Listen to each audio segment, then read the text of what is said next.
Everyone told me college would cost $100,000. 4 years, $25,000 per year. Simple math, right? They lied. It actually cost me $220,000.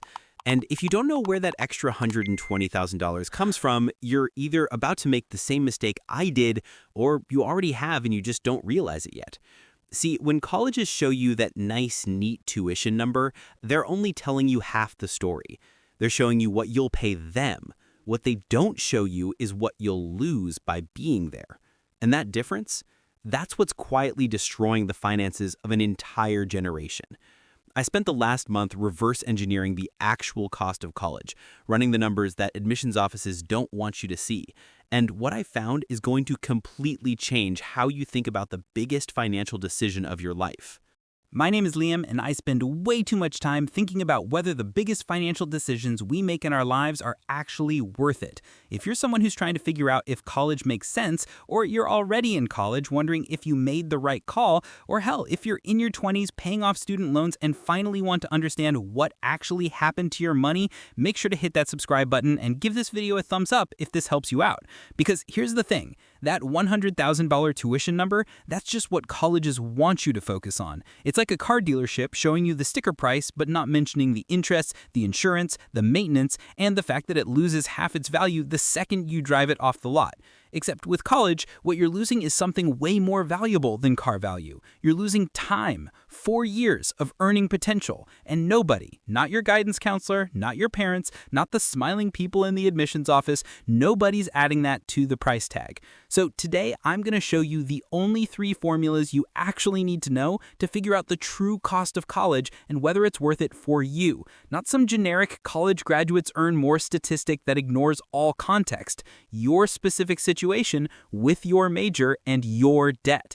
And I'm warning you right now, some of you are going to realize you made a great decision, and some of you are going to get really, really angry when you see how the math actually works. Let's get into it.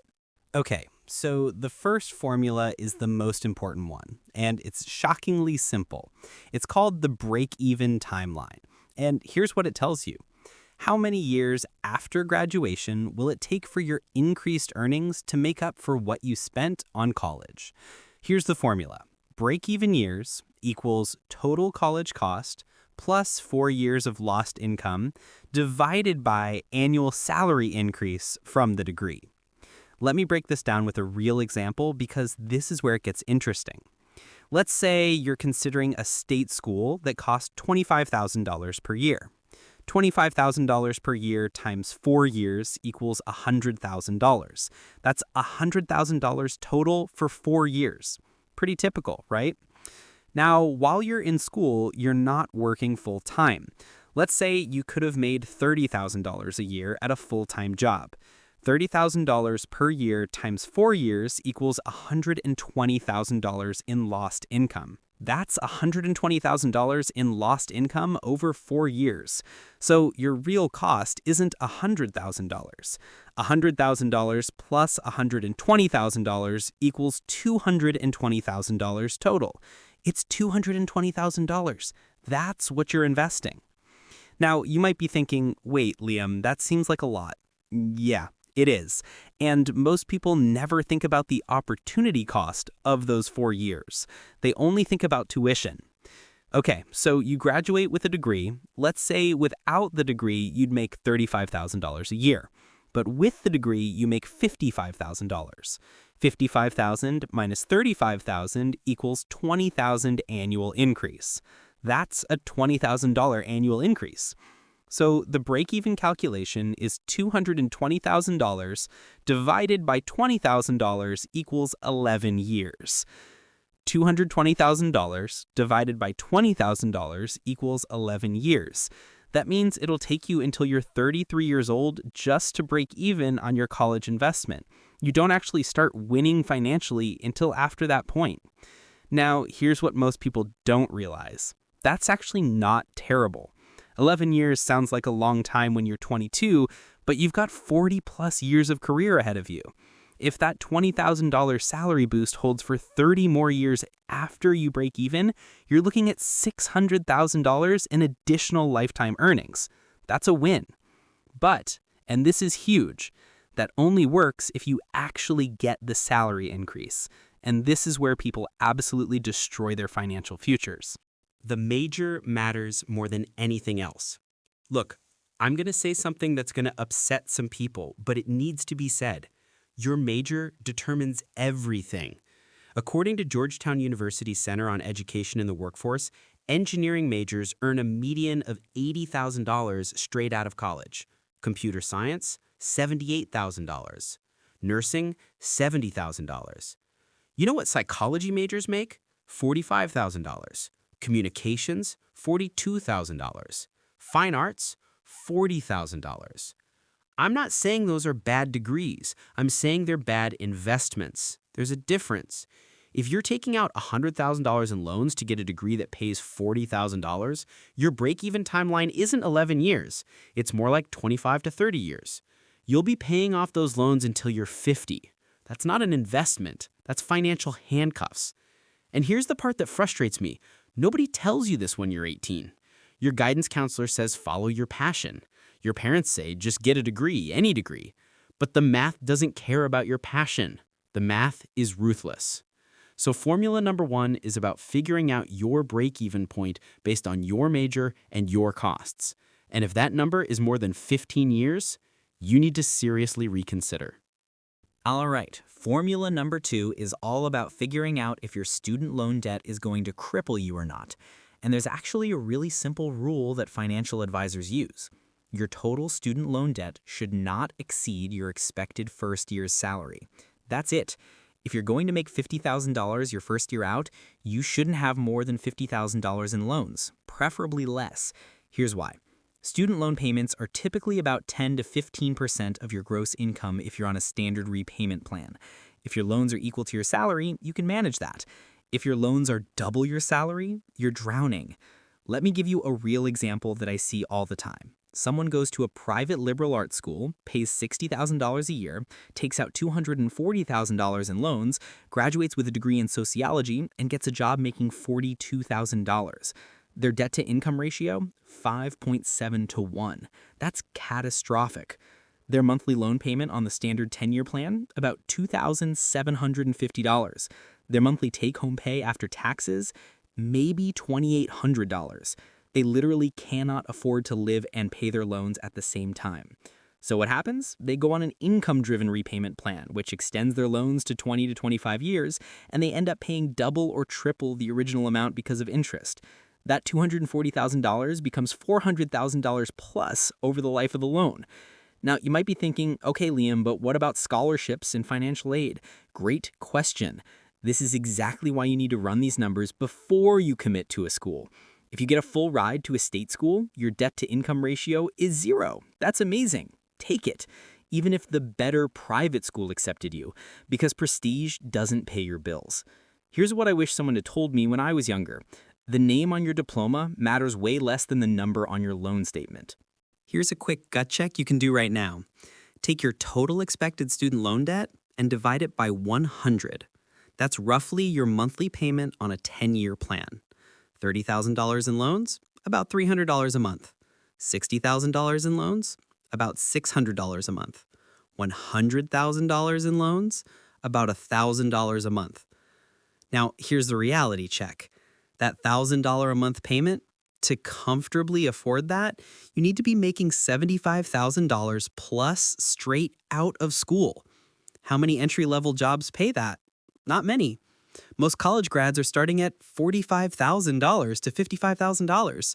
So think about your expected entry-level salary. Can you afford that payment while also paying rent, buying food, having a car, and existing? Be honest with yourself. Because here's the thing. Those payments don't care about your excuses. They don't care that you wanted to find yourself or that you picked a major because it sounded interesting. They're due every single month for 10 years. And if you can't pay them, your credit gets destroyed. This is where it gets really interesting, though, because there's a third formula that almost nobody talks about, and it completely changes the game. This is the formula that asks, what if you didn't go to college at all? And before you click off thinking I'm some anti-college conspiracy theorist, hear me out. Because this formula is what separates people who make smart decisions from people who make expensive mistakes. Here's the formula. Alternative path ROI equals 4 years of income plus invested returns minus the college path net worth at the same age. Let me paint you two scenarios, and we'll run the actual numbers. Scenario 1, traditional college path. You're 18. You go to college for 4 years, spend $100,000 total, work part-time making $8,000 a year.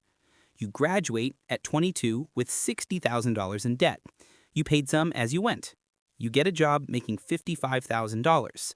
By age 26, you've paid off maybe $20,000 of your loans. You've saved a bit, maybe $15,000. Your net worth, negative $25,000. You're in the hole. Scenario 2, alternative path. You're 18. You skip college. You get a full-time job at making $35,000 per year. Not glamorous, but it's money. Over 4 years while your friends are in school, you make $140,000 total. But here's where it gets crazy, and this is key. You live at home for the first 2 years to save aggressively. Let's say you save $12,000 per year during those first 2 years, then $8,000 per year once you move out. That's $40,000 saved over 4 years, which you invest in index funds. By age 22, with market returns, that $40,000 has grown to about $45,000. Then, because you're not dumb, you use your income to learn a trade or skill. Maybe you become an electrician, a software developer through a boot camp, a real estate agent, something with actual earning potential. By 22, you're making $55,000, same as the college grad. By 26, you're making $65,000, and your investments have grown to about $95,000. Add in 4 more years of savings, and your net worth? Around $115,000. The college grad at 26? Negative $25,000. That's a $140,000 difference at age 26. Now, does this mean college is always a scam? No, but it means you need to be really, really honest about whether your specific college path is worth it. If you have learned something new today, please consider liking and subscribing to my channel. It would mean a lot. What would actually mean a whole lot is that you share this video with someone you think needs to hear this. Get together and talk about the future. Okay, we are almost done, so stay with me a little longer. Look, I'm not here to tell you college is bad. I'm here to tell you to think about it like an investment, because that's what it is. College is 100% worth it if you're going into a high-paying field, engineering, computer science, healthcare, finance. Your total debt will be less than your first year's salary. You're getting significant scholarships or financial aid. You're going to a school with strong career placement and networking, and you have a clear plan for what you're doing with the degree. College is probably not worth it if you're taking out $100,000 plus in loans for a degree that pays $40,000. You're going because everyone else is doing it. You don't know what you want to study. You're choosing a private school for the experience over a state school for the value. You're planning to figure it out later. The mindset shift nobody talks about. Here's what I really want you to understand, and this is the part that changed how I think about everything. College is sold to us as a requirement. Like, if you don't go, you're a failure. You'll never make money. You'll be stuck forever. But that's just not true anymore. The world has changed. There are people making 6 figures in tech without degrees. There are people running successful businesses who never set foot in a lecture hall. There are skilled tradespeople making $80,000 plus while their college-educated friends are drowning in debt. The real question isn't, should I go to college?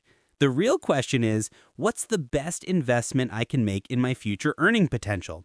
Sometimes that's college. Sometimes it's trade school. Sometimes it's a coding boot camp. Sometimes it's starting a business. Sometimes it's working your way up and learning on the job.